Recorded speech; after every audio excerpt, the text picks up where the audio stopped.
What's up, guys? It's Robert, Rule of Two Review, and today some pretty interesting news about the future of Metroid.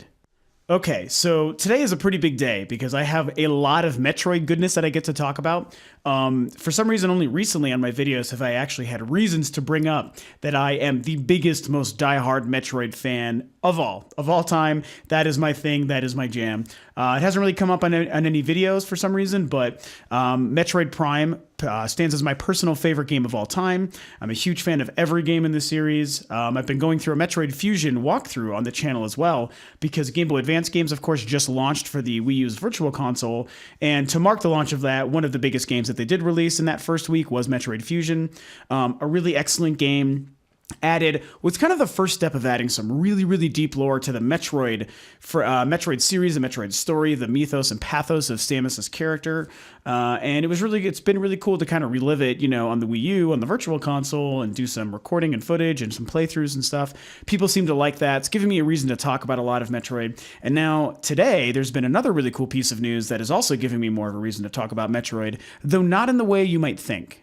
So first, I'll tell you the one quick piece of information that's kind of sparking this conversation, touch on the details about that, and that's really not a very large conversation, nor is it a whole, a really big piece of news. However, it kind of gets my brain and probably a lot of your guys' brains running if you're fans of Metroid or Nintendo games and kind of, thinking and theorizing about Metroid and its overall future. So what's happened is Yoshio Sakamoto, who was I don't know if he's actually the creator of Metroid. I'm pretty sure he's not, but he's been known as the producer and director of two of the biggest games, Super Metroid and Metroid Other M. Very interesting because of how those games directly relate to each other, and I'll get into that a little bit later in the video. But it was basically just recently revealed that he doesn't seem to be returning to the Metroid franchise anytime soon. A pretty big deal and big conversation because right now, that's kind of one of the series that people are waiting to return to Nintendo, be it on the Wii U or the 3DS, mostly the Wii U, because that's a really great system that sadly has had a rough start initially and hasn't been doing so well until recently. And so people are, questioning its future. And a lot of people say bringing back games like a new Metroid would be huge for the system and the fan base, which I do agree with. So he doesn't seem to be returning to Metroid anytime soon. That's kind of the real piece of news. He's working on something called Tomodachi Life, and I've never heard of it.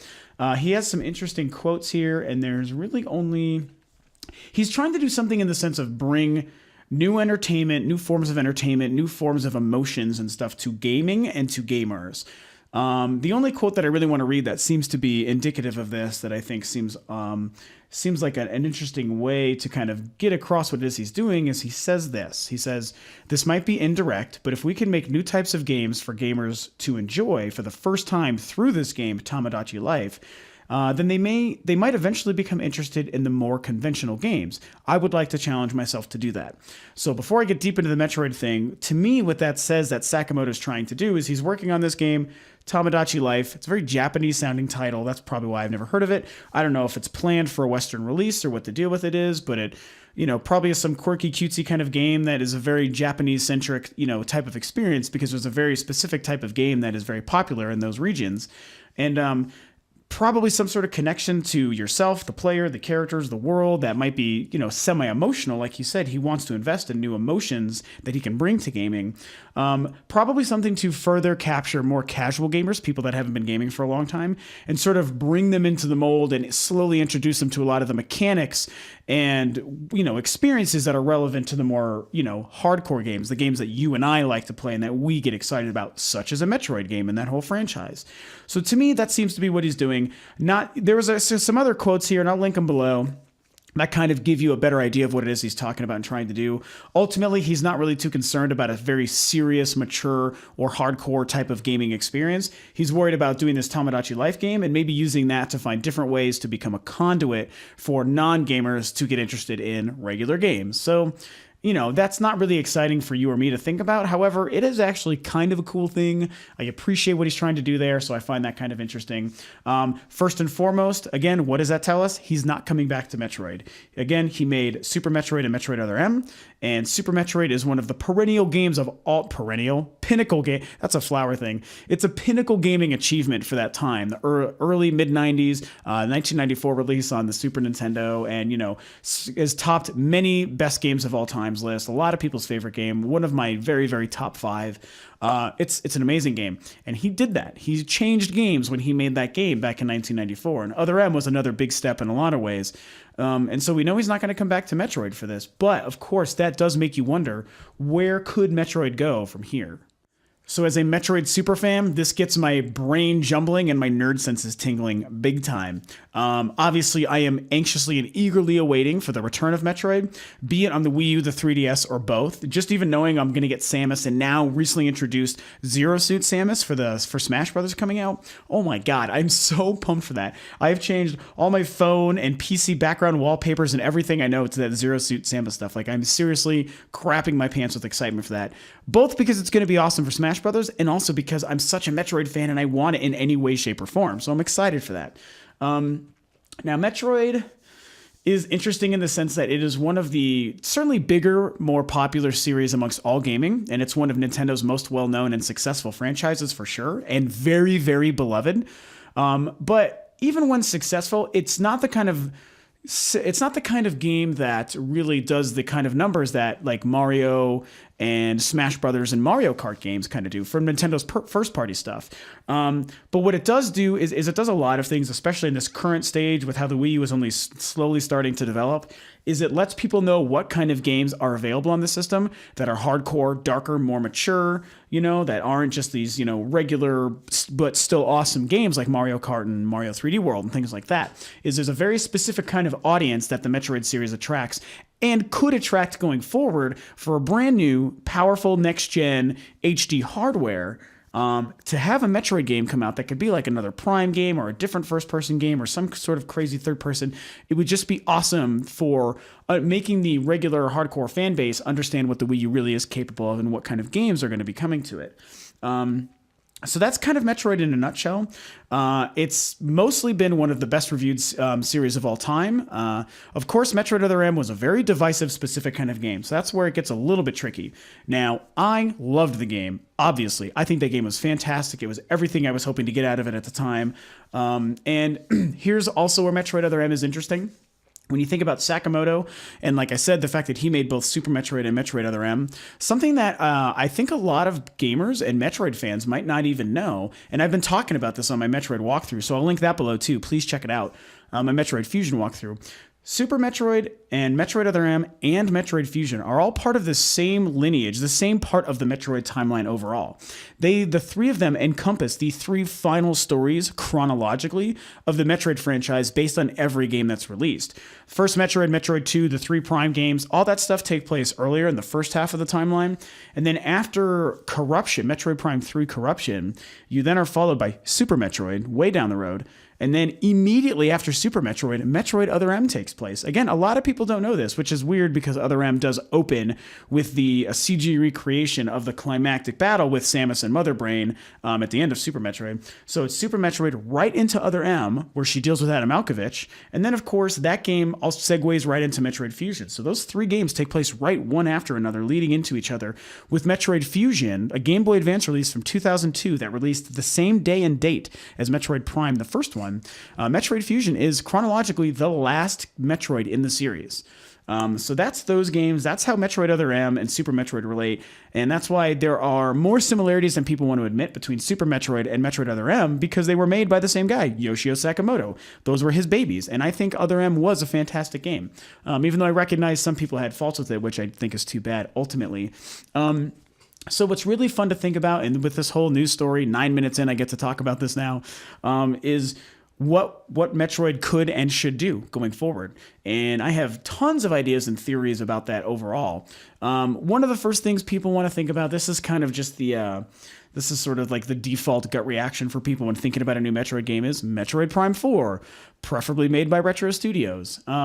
So that's an interesting beast to me in the sense that, Metroid Prime 1 is, like I said, my favorite game of all time. It's never going to be topped. I thought The Last of Us was going to do it, and that still couldn't even top that game ultimately. And so that just is such a perfect experience. It was Retro's baby. They made a name for themselves. And I, of course, love Metroid Prime 2 and Metroid Prime 3. Those are great games. So Metroid Prime 4, again by Retro Studios, that's a dream come true on a Wii U HD next gen console and using the awesome gamepad, because there's so many first person scanning ideas and like crazy databases and amazing abilities that they could use that controller for. I think that the gamepad and the Wii U is a tailor-made system for a Metroid Prime kind of experience. However, even though I would jump for joy at that, obviously, I still couldn't help but wonder what a different kind of Metroid experience would be. I would be very excited personally. You can tell me what you guys think about this. I would love a third-person huge adventure, a little bit less like I wouldn't even mind actually a sequel to Other M, another game just like that style, only a little bit more perfected, but even something that plays more like your typical third-person game, like a Gears of War combined with a Zelda kind of, third-person huge world to explore on another planet. If you go back to Zebes or something like that, or SR388, I think that would be really cool to experience a place like that. Talon 4 would be awesome, and an HD huge open sandbox world kind of game where you kind of just go, yes, you have your main mission, but you can do all sorts of other things. That would be amazing. And Samus's abilities work well in third person. I do think that that's what Metroid Other M told us. Even though that game used a very specific kind of control scheme that, while yes, it worked, I think still inhibits a sandbox kind of feeling third person game, it showed us that it could work. And so when you bring it to something like a Zelda, kind of huge open world or something like that, I think it could be an excellent fit for Metroid. The other thing would be a just drop dead gorgeous, stunning 2D Metroid adventure on the Wii U. And of course, some of these things would work perfectly on the 3DS. So I don't want to discount that a Metroid game in the 3DS would be almost as exciting. You bring it to the 3DS, make it like a really awesome 2D side scroller with amazing graphics and take good advantage of the 3D, and that would also be amazing. But thinking about it on the Wii U, again using the gamepad, that kind of gets me more excited overall. Again, I'd be curious as to what you guys think. But, I think that is another style that would work perfect for Metroid, is a really amazing, mind-blowingly beautiful, well-crafted 2D Metroid experience on the Wii U. I think that would be perfect, because that's what, even though Prime is my favorite game, that series is still predicated and built upon an excellent 2D backtracking experience. And I still think that could be the case going forward, especially reliving Metroid Fusion for like the fourth time in the last couple of weeks. It's reminding me how good that formula really is for Metroid. I mean, it's made for it. Even though it has worked in 3D and for 4 different games, it still is meant to be 2D. So you couldn't really go wrong either way there. And then there's a lot of people talk about if Retro could or should make another Metroid game that wouldn't be Prime. Maybe they tackle a third-person Metroid game or like a Metroid crossover or something like that. That would be both great and not what I want at the same time. It'd be great because Retro is amazing and one of my favorite studios, one of the most talented studios around. Metroid is my favorite franchise around, so the more you combine those two entities, the better, right? Yes, that's true. But at the same time, I almost want Retro to continue making other things. I want to know what their own IP game is whenever we hear about that. And I want to know maybe what other franchises they can tackle. Like, I would die if I heard Retro was doing a new Star Fox. I mean, that would be great. So there's potential for Retro to, since they've already done Metroid 3 times, and I think Metroid could be great in a lot of different capable developers' hands, I kind of still prefer the idea of Retro doing other different things and Metroid going to other developers and doing its own kind of thing, because I would like to see other people's interpretation. I did like what Team Ninja did with Other M. I thought that it was good. It was actually great. And so I believe that a lot of different studios could do a lot of different, cool things with it. It just kind of depends on where it could really go.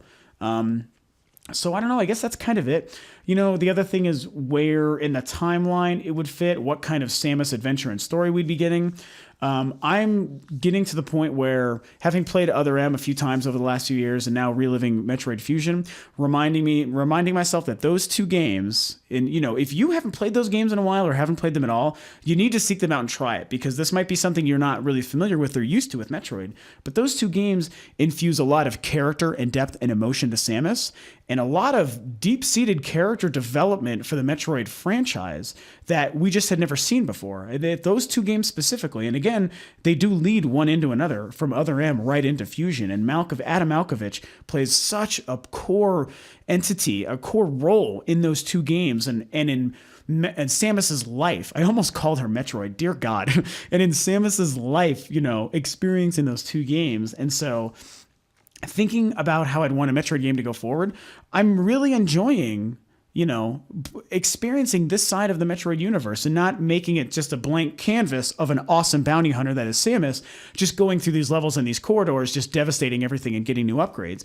That works. That is still how Metroid is best, so that can never go away. And if the next game we got was mostly that and almost no story, I would still be one happy camper, don't get me wrong.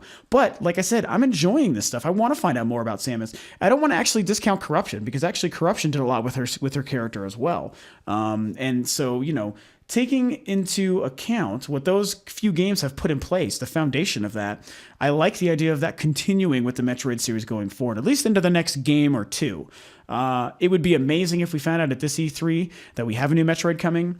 I would love it to be for the Wii U first and foremost. I think it would be great if we get two different Metroids, one on the Wii U and one on the 3DS. Maybe what Nintendo's trying to do with Super Smash Bros. Being a Wii U and 3DS release could also work for Metroid. But it would be kind of cooler if they were actually different games that may be related to each other story-wise. That would be amazing.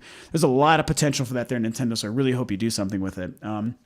But yeah, that's kind of it on Metroid. There's a lot to talk about, a lot to consider. Who knows what's going on with Sakamoto? I mean, I obviously like and appreciate the guy because of what he did with Metroid. So hopefully he sees success in whatever this new experience and this Tomodachi Life he's trying to work with going forward.